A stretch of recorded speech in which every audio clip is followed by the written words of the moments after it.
ما المجاهد الشهيد في سبيل الله بأعظم أجرا ممن قدر فعف.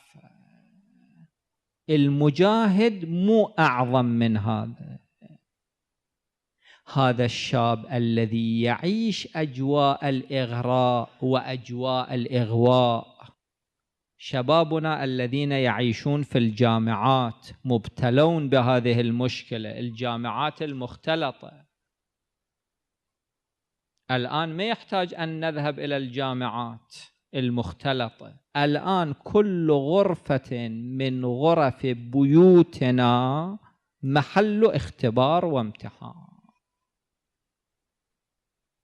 الشباب الآن، الشباب المؤمن، يعيشون امتحان عسير.